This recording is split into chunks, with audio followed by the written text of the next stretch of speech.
Тышқан мен Қошақан. Бір күні сыртта жайылып жүрген Қошақан тышқанды көріп қалып, оның артынан ойнақтап жүгіре жөнелді.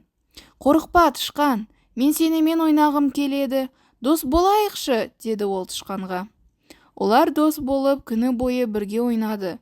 Сол кезден бастап Қошақан тышқанның ұясы орналасқан жерге күнде келіп, ал тышқан болса күнде досын күтетін болды. Күні бойы айнала жүгіріп, жеткілікті ойнайтын олар күн сәулесінің астында шалғында жатқанды да ұнататын. Бір күні Қошақан тышқаннан: «Сен не туралы ойлап отырсың?» деп сұрады. «Иә, мен аспанға қараймын. Сол кезде біздің бұлттар ең әдемі болып көрінеді. Оларға қарап армандаймын. Тым болмаса бір рет бұлттарға көтеріліп, олардың үстіне шықсам ғой. Бірақ әттең, бұл мүмкін емес екенін білемін», деп күрсінді тышқан. «Одан оңай ештеңе жоқ. Мен сенің арманыңды орындай аламын. Менің тоныма қарашы, бұлтқа өте ұқсайды.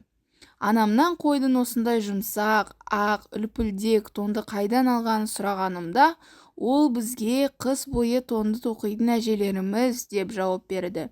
Және олар жіпті бұлттан алатын.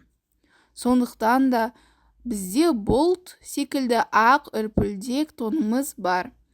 Бірақ көп ұзамай жаз келіп тонмен жүруіміз ыстық болады. Сондықтан көктемде барлық қойлар тондарын шешеді. Бірақ қазір менің тоным бар кезде бұлтқа мініп серуенде аласың.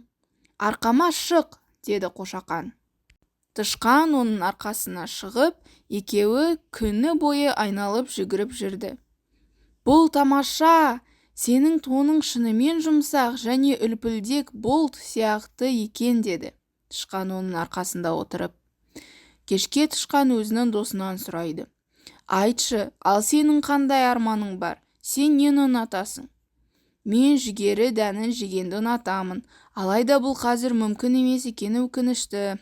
Себебі күзге дейін жүгері өсіп піскенше күтуіміз керек», деді Қошақан мұңайып. «Неліктен мүмкін емес? Неліктен күзді күтуіміз керек? Менде жүгері бар. Мен саған қуана келетін боламын», деп жауап берді тышқан. «Бірақ күзде ғана пісетін жүгеріні көктемде қайдан аласың?» деп сұрады Қошақан оған сенбей. «Ал мен үнемшіл тышқанмын. Жаз бен күзде шұңқырыма түрлі дәнді дақылдардың тұқымдары мен дәндерін алдағы бірнеше қысқа жинаймын. Ендеше досым, мен саған қуана ұсына аламын», деді тышқан жігерленіп. Осылайша достар бір-бірінің тілектерін орындады. Тышқан бұлтқа мініп серуендеді, ал Қошақан көктемде жүгерінің дәніне тойып жеген екен.